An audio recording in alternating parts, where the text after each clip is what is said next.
Graça e paz, irmãos, da parte daquele que é, que era. Amém. Que alegria nós estarmos aqui. Como nós dissemos ontem, nós começamos nosso ano eclesiástico, um ano onde a gente para buscar a direção de Deus, para ouvir a direção de Deus, para aquilo que Ele tem para ministrar o nosso coração. A vida não consiste em a gente apresentar para Deus os nossos planos e pedir para que Ele os abençoe. A vida consiste em a gente discernir os planos de Deus, porque ali é que há a bênção. Bem-aventurado é aquele que medita na palavra do Senhor dia e noite.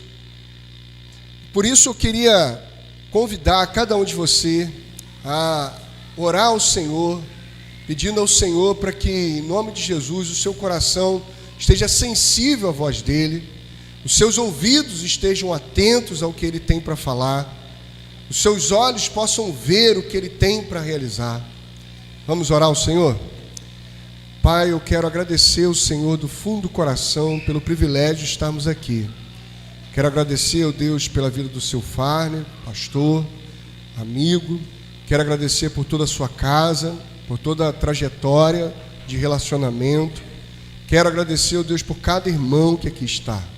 Mas, sobretudo, eu te peço, ó Deus, que o Senhor nos dê ouvidos de ouvir, olhos de ver, corações que realmente discernam e se sensibilize com a sua voz e com a sua palavra e com a sua revelação. Corações, ó Deus, que se abrem para o teu toque, para a sua batida, para que o Senhor possa entrar e cear ali. Pai, muito obrigado por cada irmão que aqui está. Em nome de Jesus. Amém. Antes de passar a palavra para o Sil é um dos amigos que o Evangelho vem nos dando. A gente tem construído, a gente está ainda comendo, a gente fala assim, que a amizade é construída depois de 1 quilo de sal. E a gente vem construindo isso. Sil é pastor lá na comunidade evangélica de Mesquita, lá em Mesquita, onde uma vez por mês a gente se empenha para estar lá com os irmãos lá, outros pastores também, de outras denominações, para que em nome de Jesus a gente possa sempre discernir esse espírito familiar. A vida não consiste em resultado, a vida não consiste em metas, a vida não consiste em nada que não esteja fundamentado numa relação de afeto, numa relação de amor. Então hoje aqui eu poderia apresentar o Sil com muitos títulos que ele tem, mas nós estamos apresentando como um amigo, como alguém que a gente tem conhecido no Evangelho, como alguém que tem um coração pastoral, como alguém que se abre para as relações de afeto, e por conta disso, a autoridade está aí. A autoridade não está nos diplomas que o Sil tem, a autoridade está nas vivências relacionais que em Cristo ele tem tido. Então eu peço ao Senhor que você possa prestar bastante atenção naquilo que o Espírito Santo tem falado no nosso coração. Amém? Amém. Amém. Glória a Deus, irmãos. Graça e paz, boa noite a todos. Prazer estar aqui. Eu quero também agradecer pelo convite. Antônio é um amigo, como ele falou antes de mim aqui, um amigo muito especial que o Evangelho nos deu realmente. Conheci o Antônio, me fez muito bem. A gente compartilha muito de pensamentos muito próximos, né, sobre a percepção do Evangelho, e temos em comum uma pessoa que respeitamos muito, que é o pastor Paulo Borges Júnior.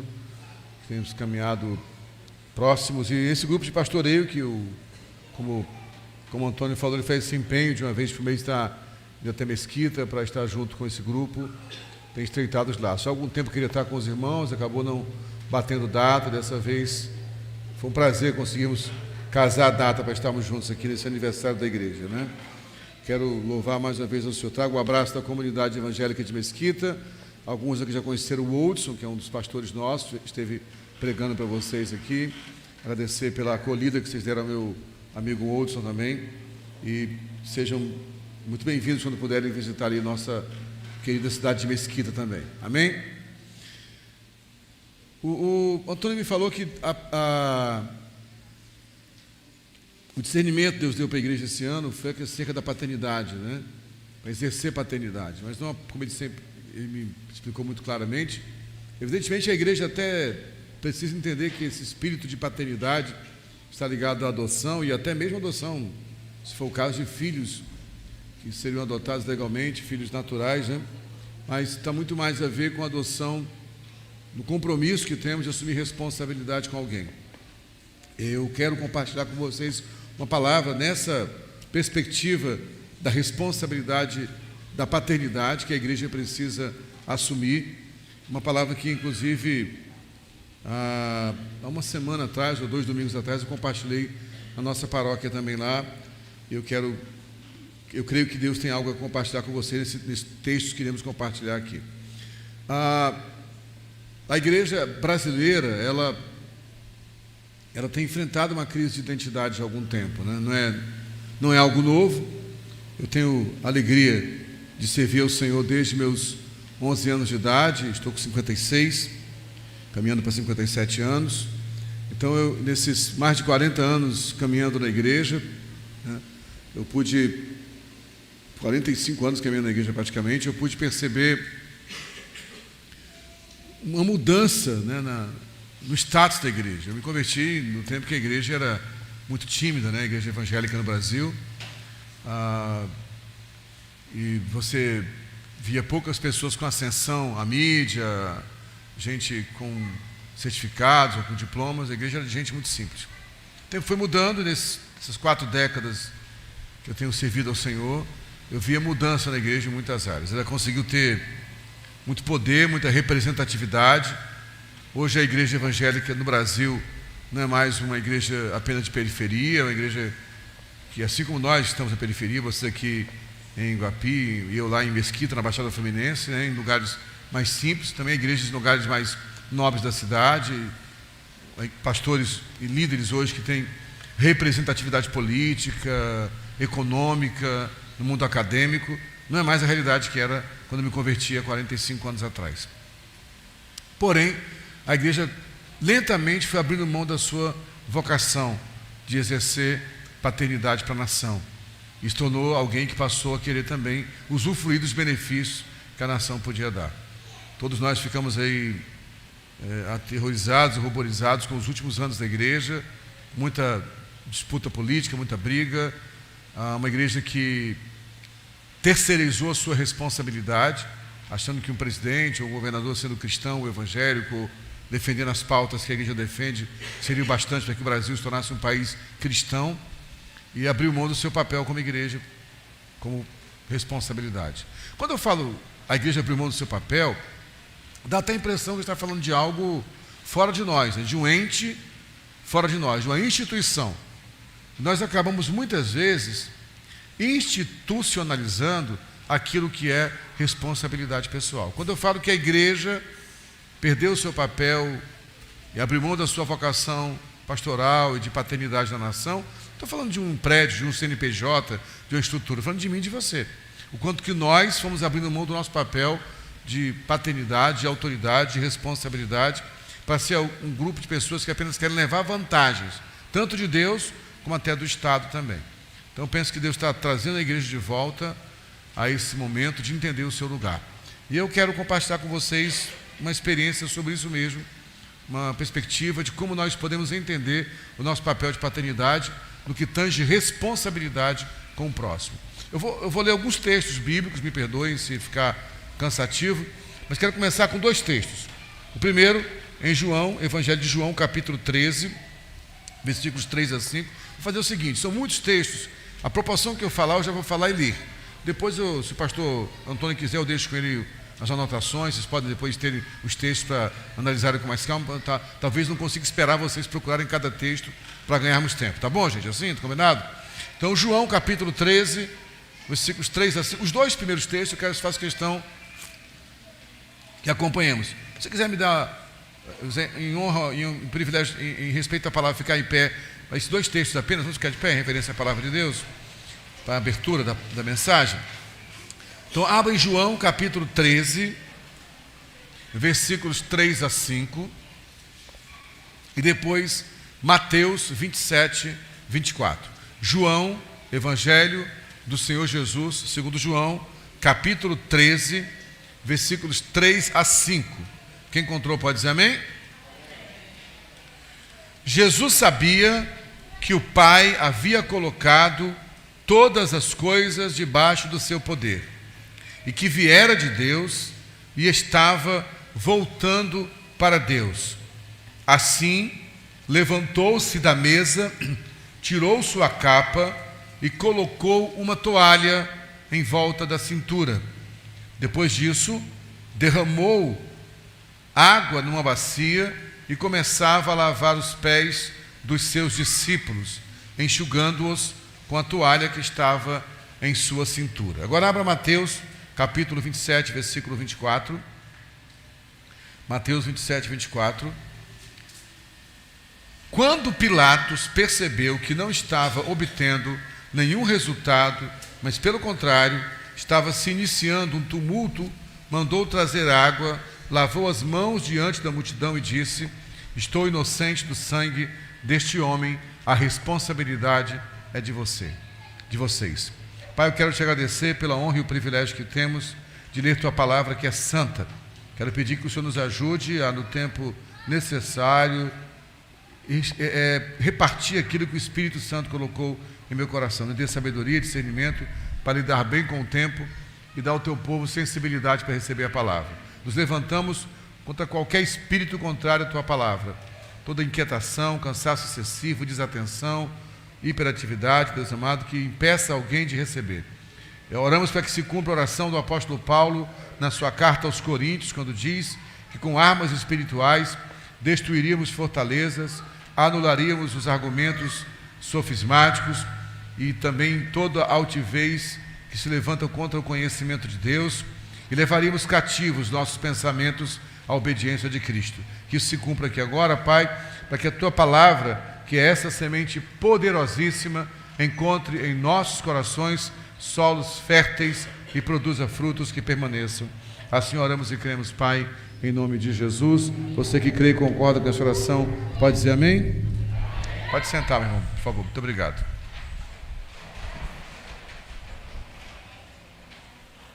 O tema da nossa reflexão hoje é: enquanto Jesus lava os pés do próximo, Pilatos lava suas próprias mãos. Eu quero pensar sobre isso, sobre o paralelo dessas duas cenas no final da vida de Jesus. Na primeira cena você vê Jesus assentado, lavando os pés das pessoas, que eram os seus discípulos, seus apóstolos. Jesus lavando os pés do próximo, do seu irmão.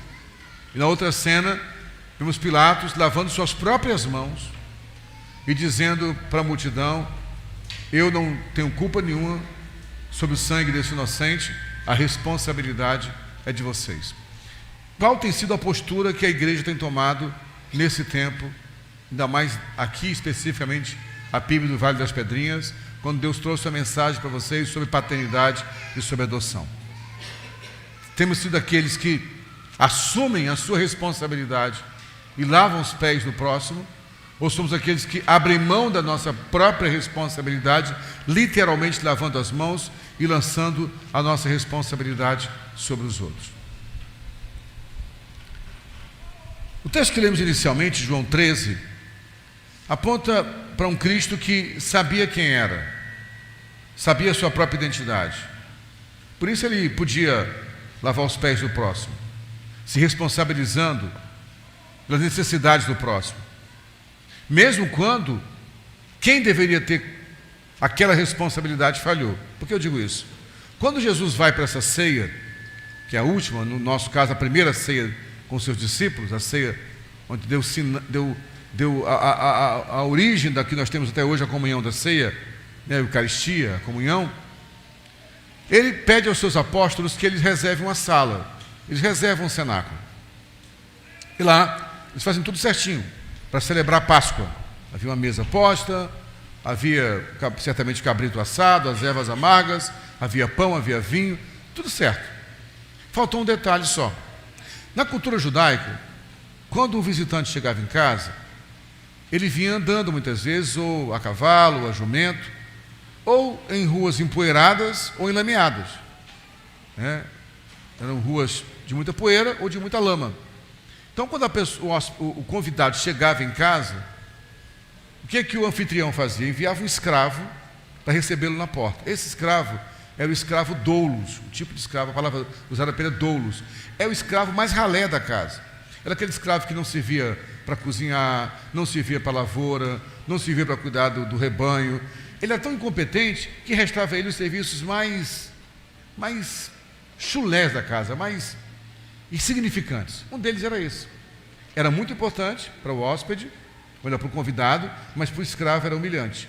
Ele sentava-se num tamburetezinho, recebia o hóspede, o visitante, o convidado, tirava as suas sandálias e jogava águas nos pés, ou para tirar poeira, ou para tirar lama. E depois enxugava os pés daquele convidado. Era uma forma do escravo dizer em nome do Senhor da casa: você é bem-vindo nessa casa. Então os apóstolos encontraram tudo, mas esqueceram de contratar um escravo para isso. Então não havia ninguém para fazer aquilo. Quando não tem ninguém, alguém tem que fazer, só que ninguém fez. Então todos sentaram-se à mesa, que provavelmente era uma mesa não como a nossa de hoje, mais baixinha, onde as pessoas ficavam curvadas à mesa para comer. Então você, curvado à mesa, uma mesa bonita daquela, mas com os pés enlameados ou empoeirados, além de ser anti-higiênico, anti-estético, é feio. E não é saudável. Mas ninguém quis sair do lugar para fazer aquilo. Afinal, eles estavam disputando quem era o melhor entre eles. E Jesus, então, assume a responsabilidade e lava os pés, já que ninguém fez. Pilatos, por outro lado, na história que lemos aqui no segundo texto, ele tinha uma responsabilidade, mas assim como Jesus, por ter uma identidade convicta de quem era, não teve preocupação de sair do lugar principal da mesa para fazer o trabalho do escravo mais simples, Pilatos, por não saber quem era, mesmo tendo toda a autoridade delegada a ele para tomar uma decisão, preferiu lavar as mãos e lançar a responsabilidade sobre outra pessoa. Esse encontro entre Jesus e Pilatos, ele é muito importante, porque ali estão dois reinos representados: o reino deste mundo e o reino de Deus. Pilatos, na verdade, está com roupas reais, representando César, está em um tribunal, em um trono. Havia um trono para o tribunal, um lugar destacado, repito, com roupas reais, roupas talares, roupas de festa, roupa de cerimônia. Tinha toda a pompa do Império Romano. Jesus estava ali como um marginal. Ele foi arrastado pelos sacerdotes com os seus punhos amarrados por cordas. Ele vinha de uma noite inteira de desgaste. Ele já havia sido esbofeteado por alguns, cuspido por outros. Ele já vinha maltrapilho, cansado, como um marginal. Mas naquele encontro, o verdadeiro reino não estava com roupas imperiais. O verdadeiro reino tinha roupa de escravos.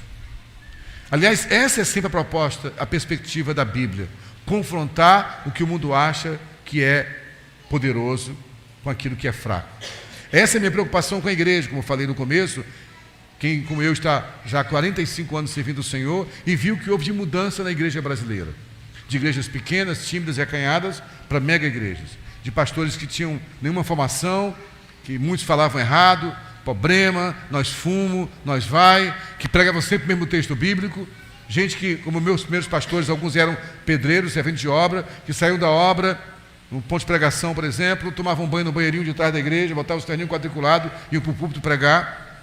Para pastores hoje, que pela graça de Deus conseguem ter uma boa formação, conseguem ter um bom carro, conseguem viajar, nada de errado nisso. Mas a impressão que dá é que nós confundimos que essa aparência é de fato o reino de Deus. E começamos a confiar nas nossas próprias forças. Que o Espírito Santo hoje nos acorde para isso, para voltarmos de volta a quem de fato somos. Você pode dizer amém? Porque a Bíblia está repleta de exemplos assim. Ela pega uma nação nômade de Israel para representar o Senhor. Ele não pegou o Egito, a Babilônia, a Síria, a Fenícia. Quando Davi é ungido rei, e era o rei de fato estabelecido por Deus, havia outro rei no trono. Saul tinha cetro real, estava sentado no trono, tinha roupas reais, mas o rei era Davi, que era um proscrito, perseguido e um marginalizado. Quando João Batista prega no deserto, com roupas de camelo, comendo mel silvestre, parecendo louco, ele representava o reino de Deus, enquanto que a religião oficial judaica estava nas mãos de Roma, que o sinédrio vestia roupas elegantes, e o próprio João Batista era herdeiro do sacerdócio e deveria estar no sacerdócio de Jerusalém, mas estava no deserto da Judéia. Deus muitas vezes nos confronta. Irmãos, eu quero que vocês pensem numa coisa. Durante o período dos últimos 2 anos, os últimos 4 anos, a igreja se iludiu com o poder e achou que o poder dela estava no poder político. Deus está humilhando a igreja para que ela volte ao seu lugar de assumir a sua vocação de paternidade da nação. Você entende isso? Você pode dizer amém, meu irmão? Amém. Bem, como eu falei, eu quero hoje levantar um contraponto entre Jesus lavando os pés do próximo e Pilatos lavando as suas próprias mãos, fugindo da responsabilidade. Para isso eu quero pensar com você primeiro na história de Pilatos, o que acontece com ele. Pilatos, e antes de falar de Pilatos, eu quero só apontar como que a religião ela é hipócrita e nos confunde. Quem levou Pilatos lá para ser julgado, quem levou Jesus para ser julgado por Pilatos foram os líderes daquela época. E olha que coisa interessante aqui, em João capítulo 18, versículo 28, eu vou ler rapidamente, João 18, 28. Em seguida de Caifás, os judeus levaram Jesus para o pretório.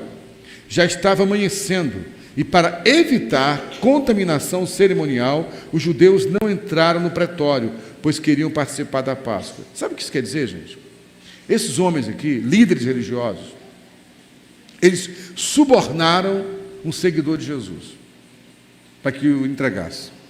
Eles prenderam Jesus como se fosse um marginal e o levaram a um tribunal espúrio, um tribunal de exceção, porque a lei não permitia que ninguém fosse julgado na madrugada. Eles não deram a Jesus o direito de defesa, não havia ninguém defendendo Jesus.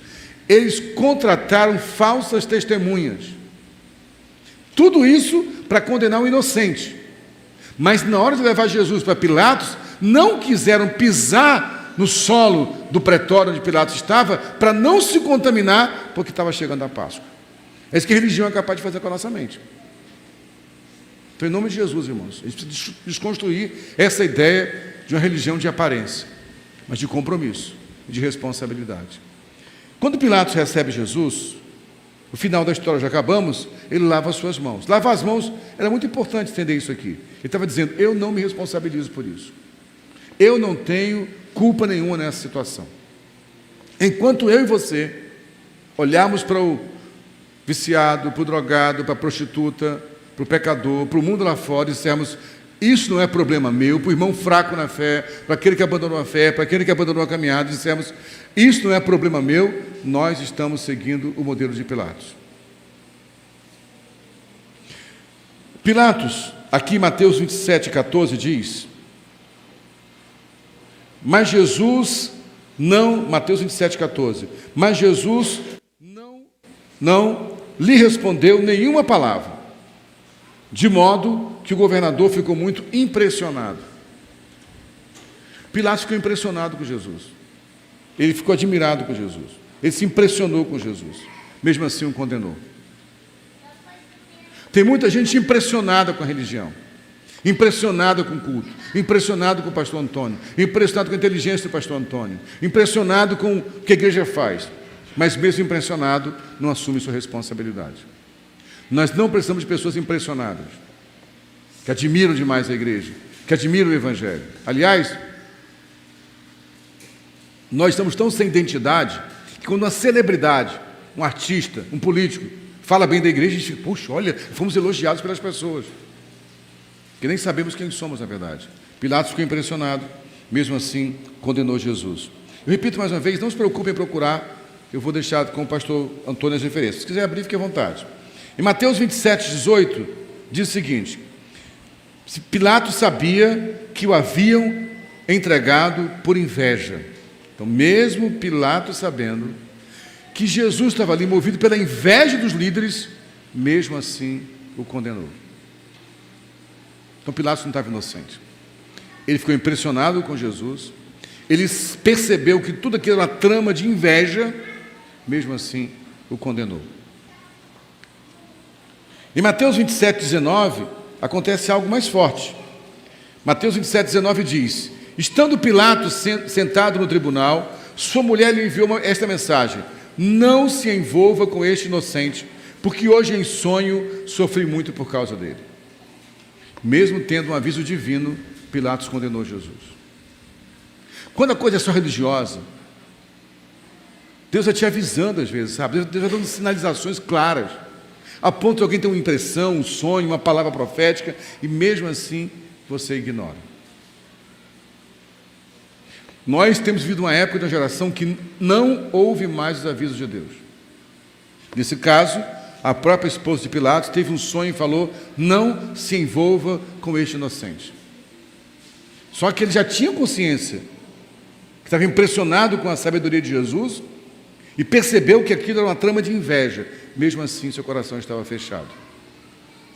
Talvez haja pessoas aqui a quem Deus tem dado alguns avisos de algum tempo sobre o seu posicionamento, e você continua lavando as mãos na sua relação com Jesus. João capítulo 18,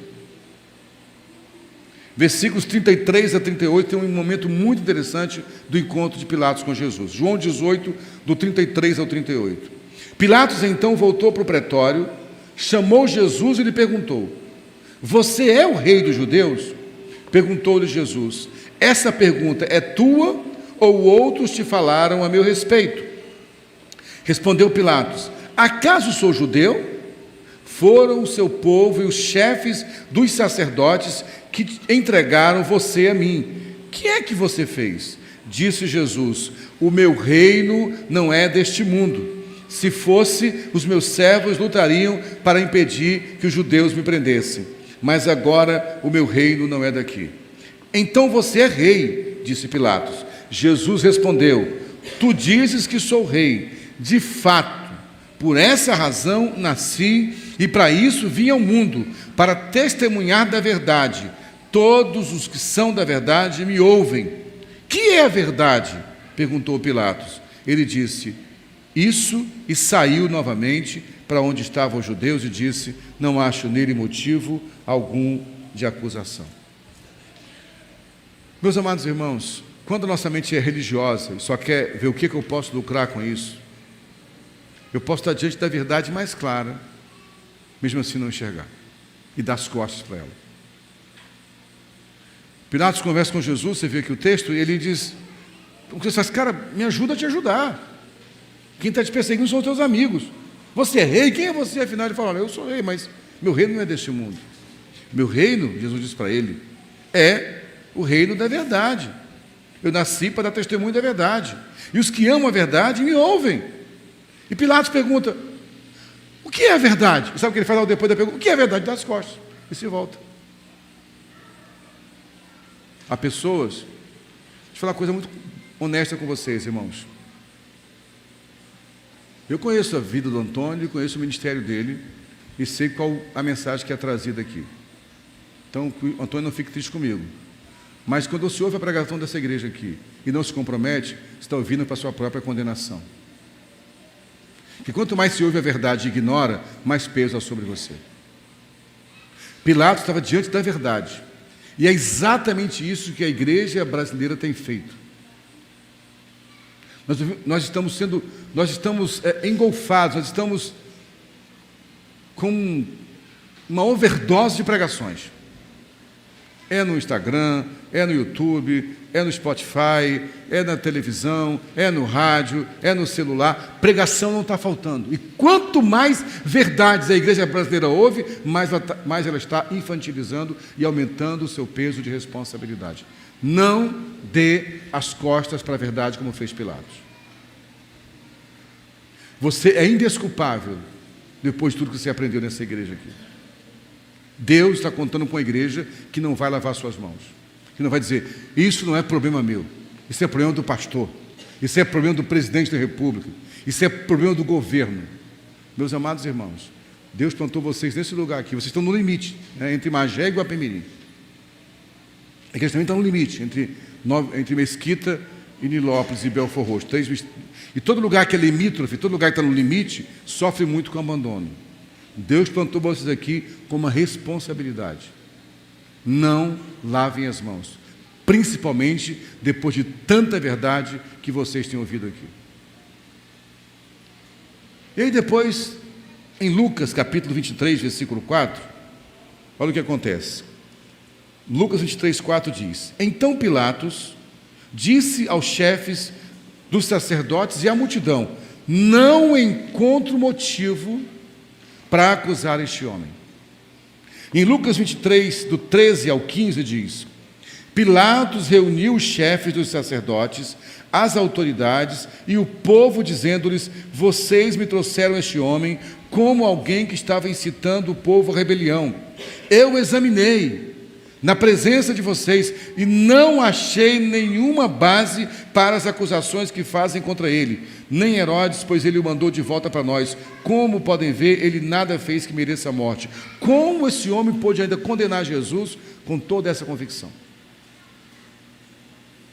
Porque faltava o espírito de paternidade e de responsabilidade no coração dele. Era mais fácil lavar as mãos. Ele examinou, gente, e percebeu: não há culpa nesse homem.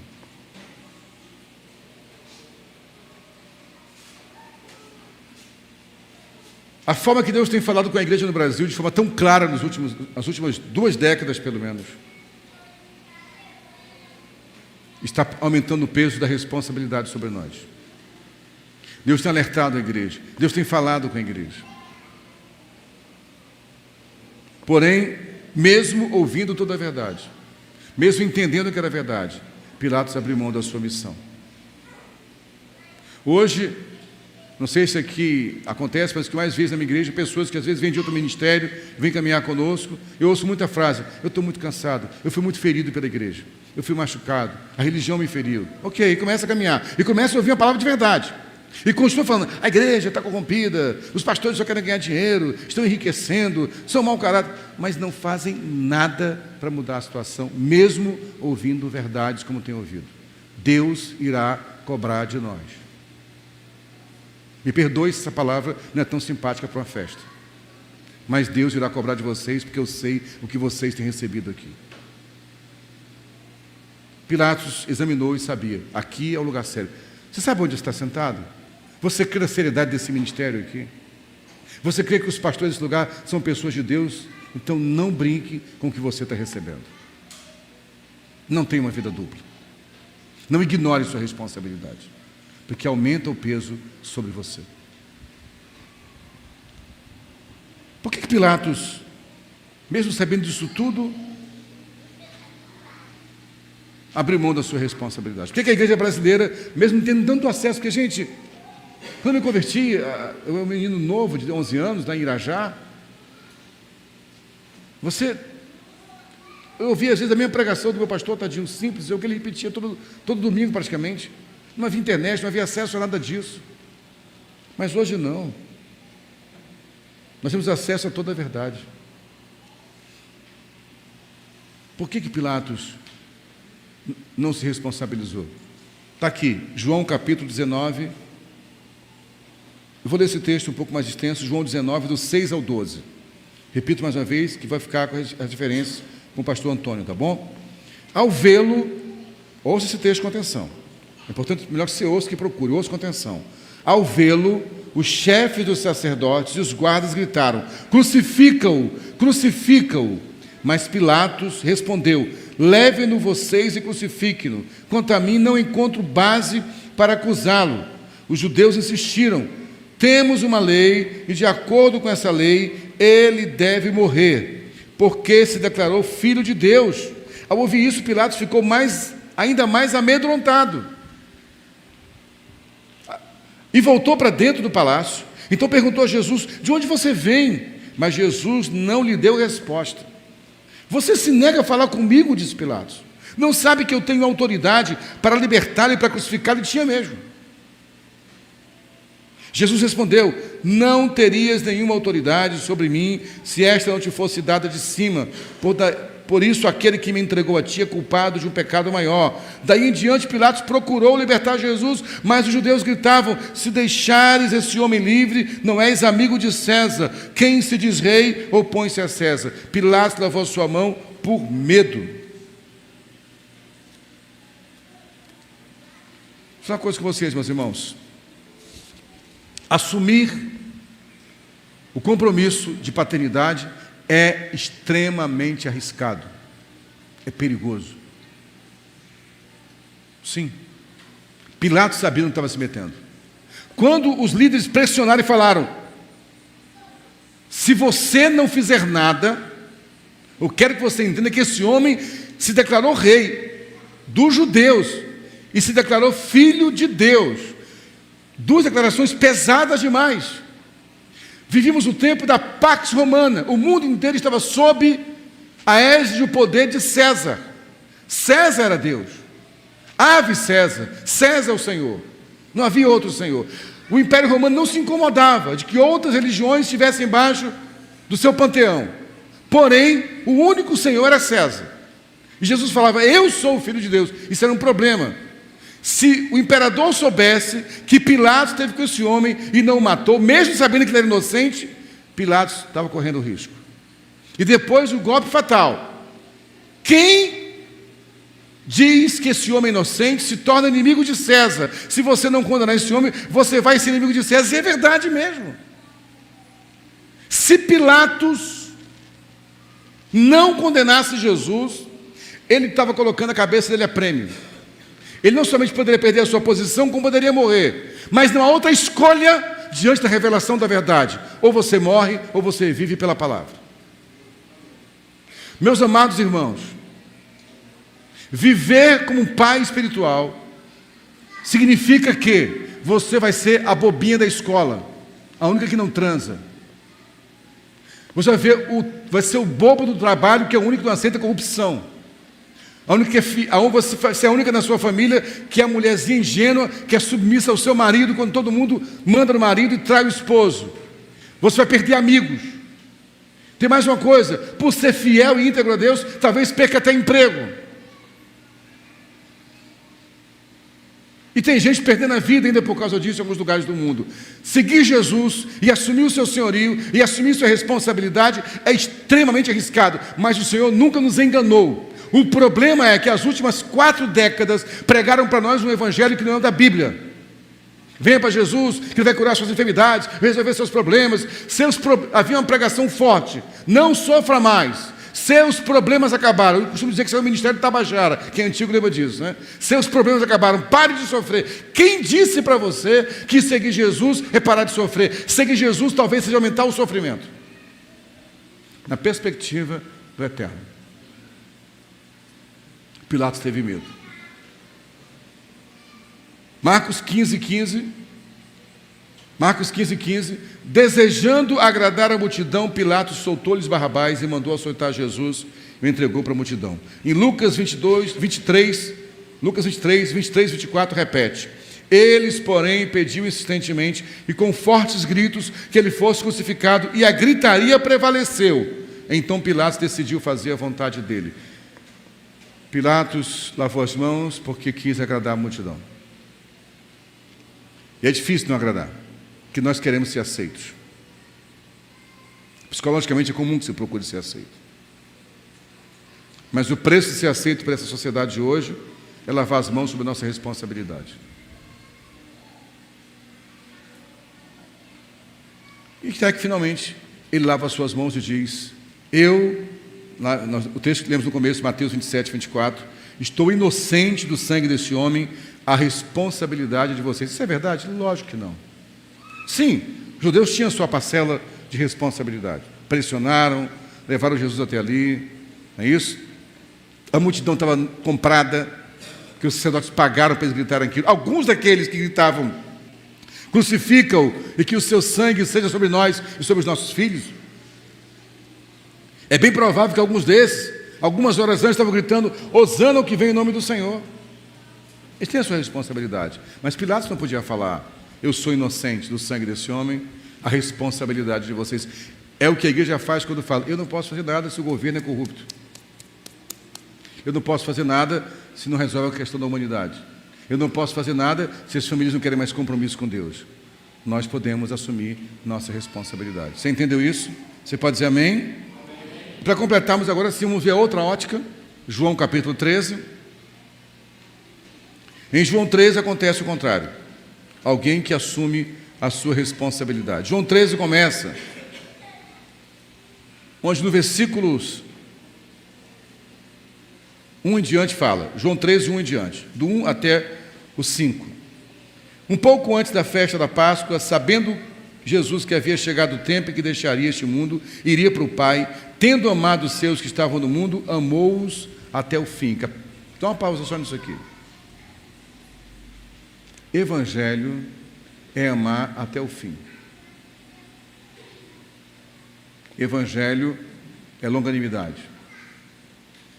É estar disposto a cuidar de alguém que traiu você.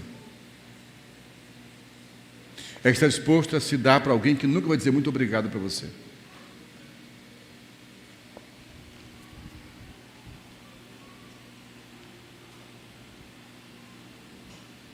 Versículos 3 e 4 de João 13. Jesus sabia que o Pai havia colocado todas as coisas debaixo do seu poder e que vieram de Deus e estava voltando para Deus. Assim levantou-se da mesa, tirou sua capa e colocou uma toalha em volta da cintura. Jesus só saiu do seu lugar principal na mesa porque ele sabia que todo o poder que ele tinha foi dado para ele por Deus. A igreja não precisa brigar politicamente pelos seus direitos, que qualquer poder que tenhamos foi Deus que nos deu, e só Ele pode tirar de nós. Você entende isso? Ele sabia, além disso, para quem ele voltaria um dia e para quem teria que prestar contas. Nem sempre vão ser queridos pelas pessoas, mas precisamos saber para quem iremos prestar contas, para os dons que Ele depositou em nós. Jesus sabia. Por isso ele sai e lava os pés dos seus discípulos.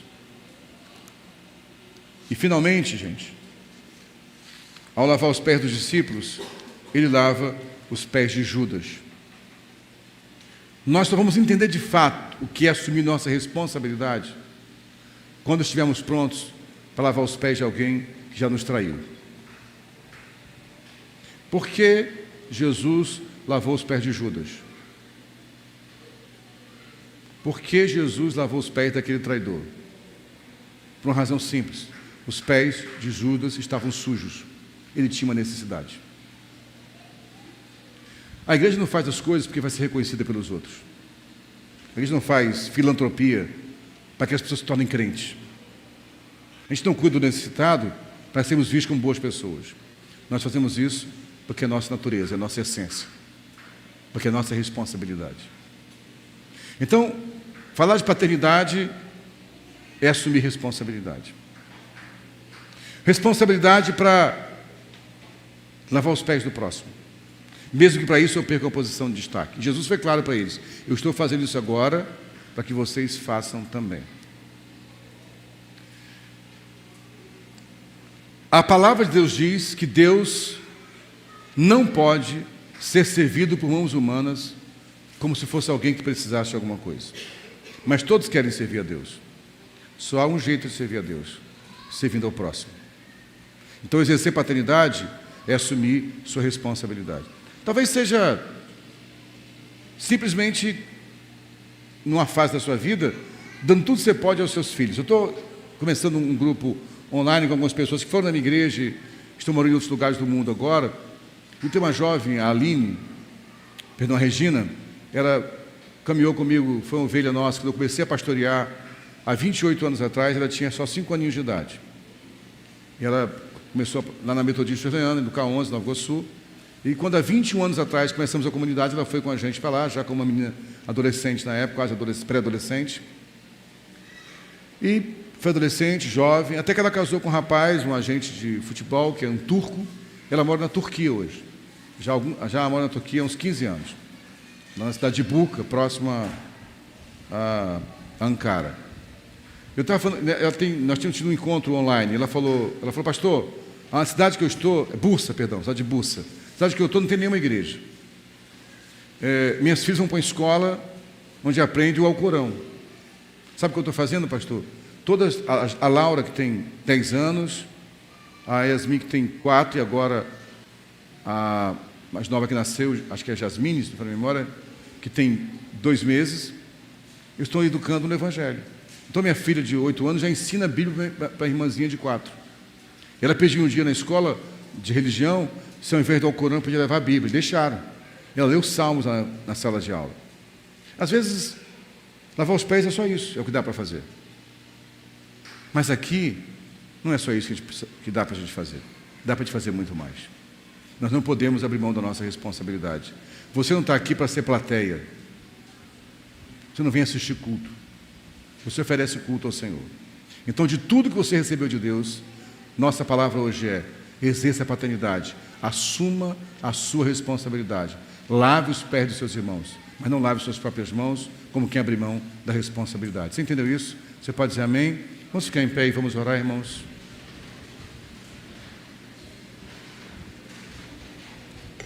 Eu gostaria de orar de forma bem específica. Primeiro, por pessoas que entendem que um dia já perceberam o que Deus quis deles e abriram mão.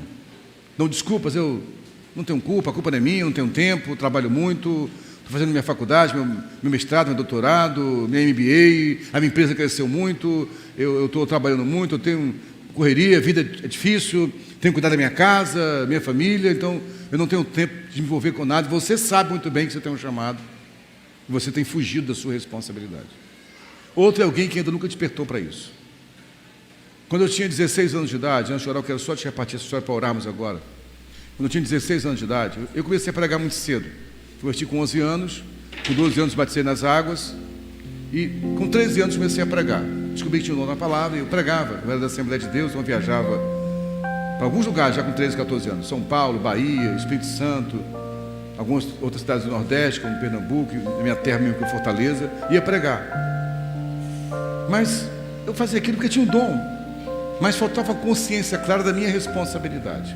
Até que um dia, em um pequeno ponto de pregação, lá em Padre Miguel, onde eu morava, na casa da minha mãe, o presbítero Van Cleef estava pregando. Naquela sala de apartamento, ele disse assim: quem crê em Jesus aqui? Todo mundo levantou a mão. Eu levantei, ele falou: ok. Aí leu João 14. Quem crê em mim, fará as obras que eu faço e fará maiores ainda.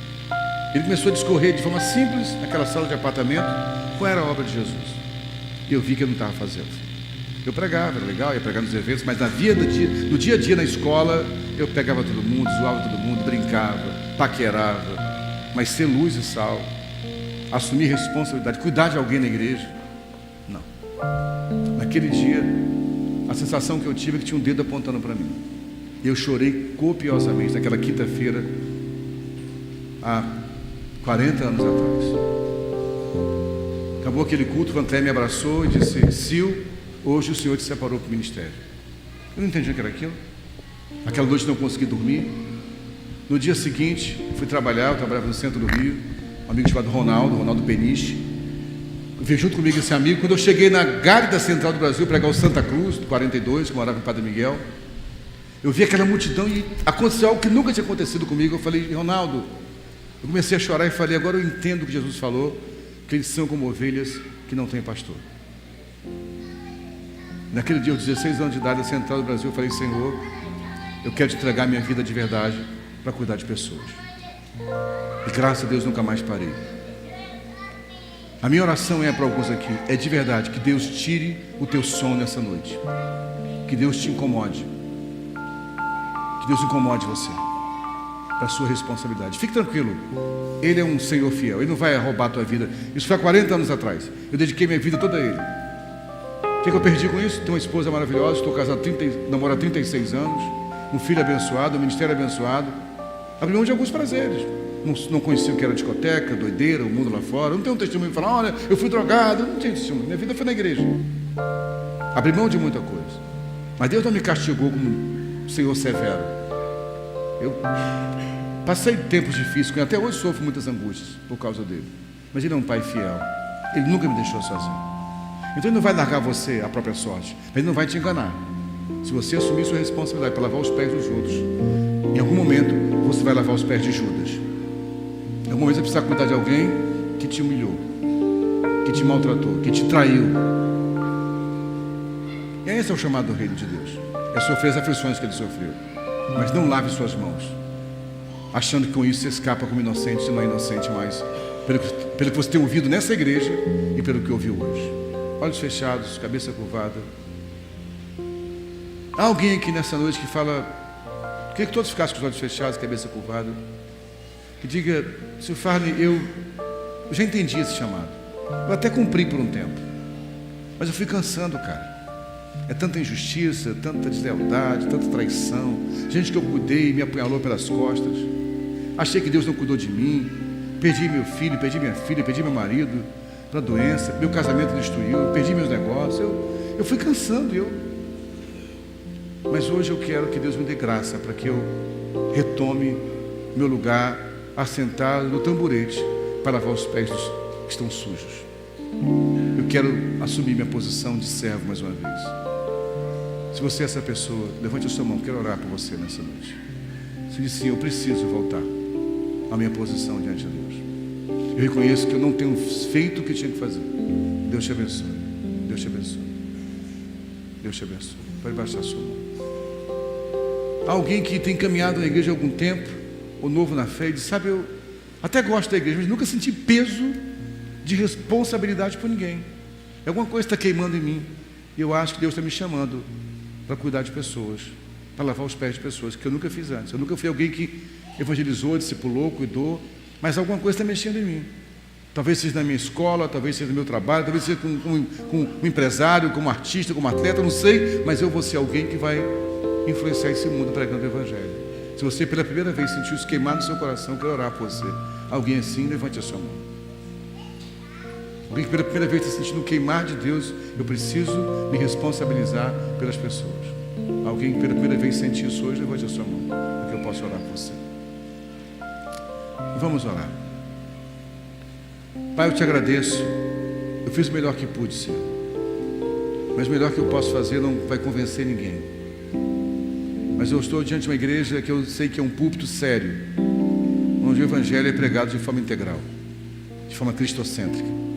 Por isso eu estou à vontade para orar por cada irmão que disse, sim, eu parei por um tempo, mas eu quero retomar minha posição, quero me responsabilizar, assumir o lugar da paternidade, quero adotar pessoas no meu espírito e cuidar delas, lavar os seus pés. Eu não vou mais lavar minhas mãos, eu não vou mais fugir da minha responsabilidade. Eu oro para que o Senhor fortaleça esse irmão, o Senhor incomode o coração dele essa noite, que ele procure os seus pastores e busque orientação para os próximos passos. Assim nós cremos e assim oramos, em nome de Jesus. Você pode dizer amém? Que o Senhor abençoe a todos. Fique com Deus.